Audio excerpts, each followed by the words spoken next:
یہ توحید سیکھا ہے ہم نے آپ نے اللہ کے نبی علیہ السلام کی سنت و سیرت کو سیکھا ہے، اللہ کے دین کو اور اس کا علم حاصل کیا ہے۔ ان مکاتب میں ہونے والے چلنے والے جو مساجد میں چلنے والے مکاتب میں جو بچے تعلیم حاصل کرتے ہیں، جو بچیاں زیر تعلیم رہا کرتی ہیں،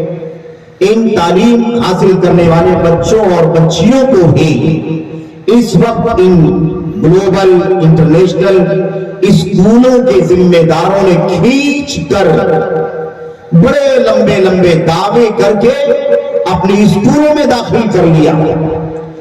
مسجدوں میں مکاتب میں فری تعلیم ہوتی ہے، کبھی رمزی طور پر 50 روپے 100 روپے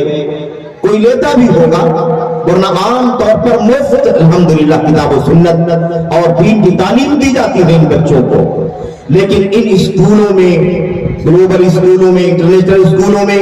ماہانہ 1000 روپے 2000 روپے، کہیں کم کہیں سے زیادہ فیسیں وصول کی جاتی ہے، اور ساتھ ساتھ انہیں اکیڈمک تعلیم دی جاتی ہے، انگریزی ہے، حساب سائنس ہے، جغرافی ہے، اور دیگر علوم عصریہ جس کو کہا جاتا ہے، یعنی اکیڈمک اسکولوں میں جو تعلیم ہوتی ہے، عصری تعلیم، عصری علوم کی تعلیم، یہ تعلیم دی جاتی ہے۔ اور اس کے ضمن میں تھوڑا سا کبھی آدھا گھنٹہ 1 گھنٹہ ہفتے میں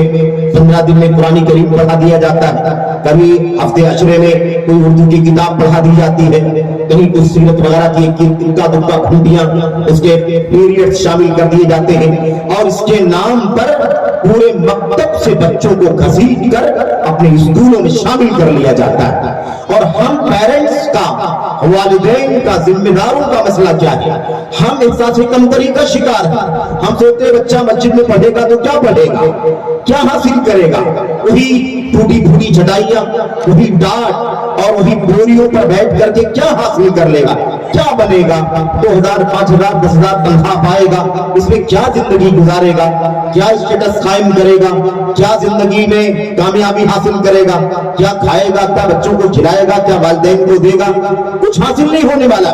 اس اسکول میں داخل کر دو تو اس کی زندگی بن جائے گی، اس کی آخرت بن جائے گی، دنیا میں ترقی کرے گا اور بہت کچھ کامیابی حاصل کر لے گا۔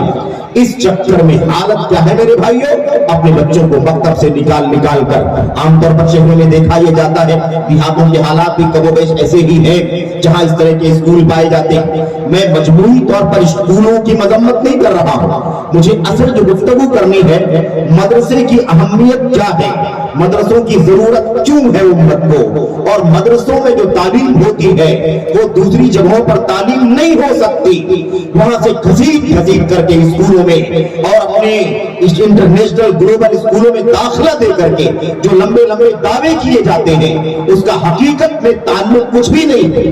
یہ صرف دعویٰ ہے، سچائیوں سے اس کا کوئی تعلق نہیں۔ میں ہمیشہ یہ بات میرے بھائیوں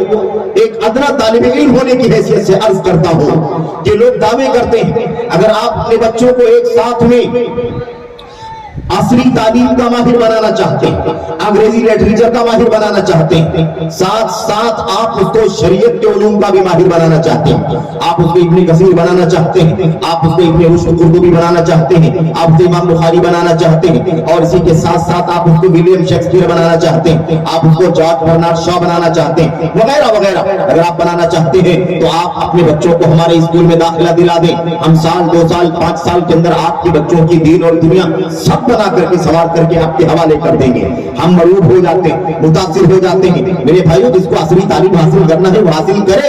اس سے بحث نہیں ہے ابھی، لیکن سوال یہ پیدا ہوتا ہے مدرسوں کا کردار مجروح ہو رہا ہے، مکاتب کی اہمیت ختم ہو رہی ہے، اور وہ بچے جو 2 4 سال 5 سال کے اندر دین کی موٹی موٹی بنیادی باتوں کا علم حاصل کر لیا کرتے تھے، آج اسکولوں کے نام پر داخلے لیتے ہیں، لمبی فیسیں بھی دیتے ہیں، فیسوں کا بوجھ برداشت کرتے ہیں، ڈونیشن بھی ان سے لیا جاتا ہے، مختلف انداز کے ٹرم اور کنڈیشن بھی لگائے جاتے ہیں، اور نتیجہ یہ نکلتا ہے کہ 10ویں کلاس میں پہنچنے کے بعد بھی بچہ نہ تو دین کا بنتا ہے نہ دنیا کا بنتا ہے۔ اور میرے بھائیوں، اگر کبھی دین اور دنیا کا موازنہ ہو جائے، ٹکراؤ ہو جائے، تو لوگ دنیا کی طرف بھاگتے ہیں، دین کی طرف نہیں بھاگتے۔ دین تو جو بھی ملا ملا، نہیں ملا نہیں ملا، کوئی مسئلہ نہیں ہے۔ یہ حالت ہو گئی ہے۔ مدارس کا مسئلہ کیا ہے میرے بھائیوں؟ آج مدارس کے کردار کو کنڈم کرنے کے لیے ایک منظم سازش چل رہی ہے۔ مدارس کے خلاف باتیں ہو رہی ہیں، مدارس میں پڑھنے والے علماء کے خلاف باتیں ہو رہی ہیں، مدارس میں پڑھنے والے طلبہ کے خلاف باتیں ہو رہی ہیں۔ یاد رکھو، مدارس اگر نہیں ہوں گے ہندوستان میں، وطن عزیز میں، اگر ہندوستان میں ہمارے پاس مدارس نہ ہو میرے بھائیوں، تو یاد رکھیں کہ نتیجہ کیا ہوگا؟ نہ ہمارا دین باقی بچے گا، نہ ہمارا عقیدہ باقی بچے گا، نہ حلال و حرام کی تمیز باقی بچے گی۔ اسٹیج آپ کیا، یہ اسٹیج علماء سے سجا ہوا ہے، اور ابھی تھوڑی دیر پہلے تک بڑی تعداد علماء کرام کی موجود تھی، اور بڑی تعداد اس کانفرنس میں، اس اجلاس میں شریک رہی ہے۔ میں آپ سے یہ بات بڑی ذمہ داری کے ساتھ کہنا چاہتا ہوں، جلسہ مدرسے والوں نے منعقد کیا ہے اور علماء نے منعقد کیا ہے، مدرسے کی مالی مدد کے لیے منعقد کیا ہے، آپ کو اور بستی کے تمام مرد و خواتین کو دین کی تعلیم سے آراستہ کرنے کے لیے منعقد کیا ہے۔ میں آپ کو عرض کرنا چاہتا ہوں، ان علماء کرام کی پوری جماعت میں سے کوئی ایک بھی چھوٹا بڑا، کوئی ایک بھی بزرگ جوان ایسا نہیں ہوگا جس کی تعلیم مدارس کی نہیں ہوگی۔ سب نے مدرسوں کا علم حاصل کیا، سب کی تعلیم مدارس سے ہوئی ہے، مکتب سے شروعات ہوئی ہے۔ ماں کی گود کے بعد، باپ کی سرپرستی کے بعد سب سے پہلا اگر کوئی تعلیم کا مرکز اگر اس کو ملا ہے تو مسجد ہے، مسجد کا مکتب ہے، اور اس کے بعد یہ مدرسے ہیں، اور مدرسے سے آگے بڑھتے بڑھتے جامعات، یونیورسٹیاں اور ملک کے اندر کے ادارے، اور اس کے بعد باہر نکل کر کے سعودی عرب اور دیگر ممالک کے اداروں میں جا کر کے لوگ علم حاصل کرتے ہیں۔ لیکن یہ سارے کے سارے علماء، ان کی تعلیم کی بنیاد یہ مدرسہ ہے، یہ مدرسہ ہے میرے بھائیوں۔ کیوں؟ اس لیے کہ یہ مدرسہ ہے، تیرا میں گدا نہیں ساتھی، یہاں کی خاک سے انسان بنائے جاتے ہیں۔ یاد رکھو، یہ علماء کرام ہیں، ان کے پاس ہو سکتا ہے معیاری گاڑی نہیں ہوگی، ان کے پاس بنگلے نہیں ہوں گے، ان کے پاس زمین جائیداد کی اور پراپرٹیوں کا کوئی میرے بھائیوں معاملہ نہیں ہوگا، لیکن یہ آپ کو، قوم کو قرآن و سنت سکھانے والے ہیں، یہ لوگوں کو توحید کا علم دینے والے ہیں، یہ لوگوں کو حق اور ہدایت کی رہنمائی کرنے والے ہیں، یہ لوگوں کو حلال و حرام کی تمیز بتلانے والے ہیں، یہ آپ کو سچا پکا انسان بنانے کے لیے کوشش کر رہے ہیں۔ یاد رکھو، تو یہ چیز آپ کے ذہن میں رہنی چاہیے کہ دنیا کی کوئی بھی ڈگری انسان حاصل کر لے، اسے دنیا بن سکتی ہے، ضروری نہیں ہے لیکن بن سکتی ہے، لیکن آخرت کی تو، آخرت تو مقصد ہی نہیں ہے میرے بھائیوں۔ لیکن یہ مدرسہ، یہ جامعات، یہ اور یہ ہمارے دینی تعلیمی مؤسسات، یاد رکھیں، یہ ہمارے دین کی، ہمارے عقیدے کی، ہمارے حلال و حرام کی، ہمارے اخلاق و کردار کی، ہماری تہذیب اور ہمارے کلچر کی حفاظت کی ضمانت ہے۔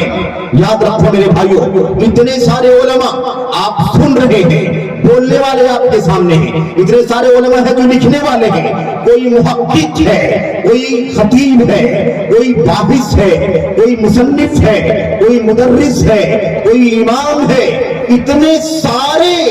آپ کے سامنے علماء پائے جاتے ہیں۔ ان سارے علماء کا سورس کیا ہے؟ ان سارے علماء کا مرجع کیا ہے؟ کہاں سے نکلتے ہیں؟ میرے بھائیوں، میرے بزرگوں، اس کا ایک ہی مرجع ہے، ایک ہی سورس ہے، وہ سورس، وہ مرجع مدارس ہے، کوئی سرچشمہ نہیں ہے ہمارے ملک کے اندر، وطن عزیز کے اندر۔ اور یہ تو اس وقت کی بات میں آپ کے سامنے کر رہا ہوں، وہ بڑے بڑے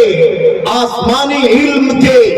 آفتاب و ماہتاب جن کا نام سنتے ہیں، علامہ ثناء اللہ مرسری رحمت اللہ علیہ اور رحیم آبادی رحمت اللہ علیہ، مبارک پوری رحمت اللہ علیہ، بڑے بڑے، موقع نہیں ہے نام لینے کا، عرض کرنا چاہتا ہوں، یہ بڑے بڑے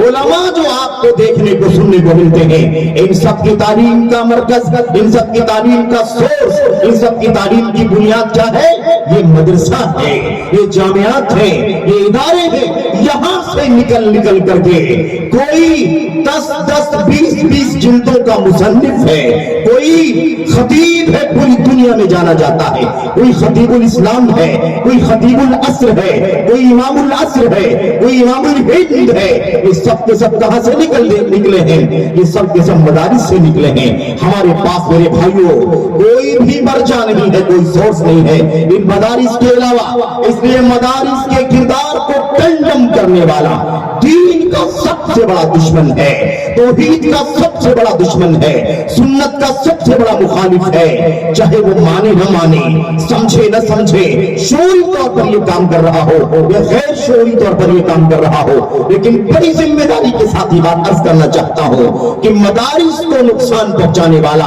دین کو نقصان پہنچانے والا ہے، مدارس کو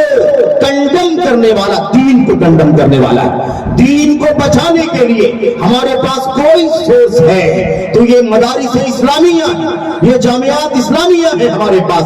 اور یہ کوئی نیا کام نہیں ہے۔ عجیب و غریب باتیں ہونے لگی ہیں آج، لوگ نکتہ سنجی کرتے ہیں۔ ابھی ہمارے شیخ ابو ہریرہ کہہ رہے تھے لوگ صحافت کے ذریعے سے فقاہت کرتے ہیں۔ صحافت، کسی کو لکھنا آ گیا تو ایسا سمجھا جاتا ہے، وہ سمجھتا ہے کہ مجھے لکھنا آ گیا تو بہت بڑا علامہ بھی ہو گیا، اور جس کو لکھنا آ گیا یا جو لکھنے لگا تک بندی کرنے لگا اسے بھی دنیا فقیہ سمجھنے لگتی ہے۔ کیا کریں گے؟ علم کا سوال ہے، علم کی پستی ہے، علم کی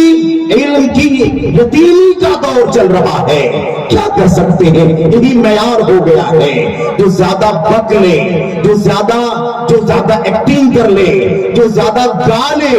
جو زیادہ لوگوں کے سامنے میرے بھائیوں رجھانے کی باتیں کر کے اپنی مقبولیت کا سامان کر لے، وہی سب سے بڑا عالم، سب سے بڑا خطیب اور محقق مانا جاتا ہے۔ تو یہ تو بستی کی بات ہے۔ میں عرض یہ کر رہا تھا کہ مدارس اسلامیہ یہی اصل مرجع ہے، دین کی حفاظت، عقیدے کی حفاظت۔ آج ہم نے ہزاروں کی تعداد میں جو علماء کی فہرست پڑھی ہے، دیکھی ہے، بہت سارے وفات پا گئے، بہت سارے عمر رسیدہ ہیں، بہت سارے ادھیڑ عمر میں ہیں جو ہمارے اساتذہ کے درجے میں ہیں، بہت سارے جوان ہیں، بہت سارے ہزاروں کی تعداد میں بچے مدارس کے اندر دین کا علم حاصل کر رہے ہیں۔ یاد رکھیں، انسی سے دین اسلام،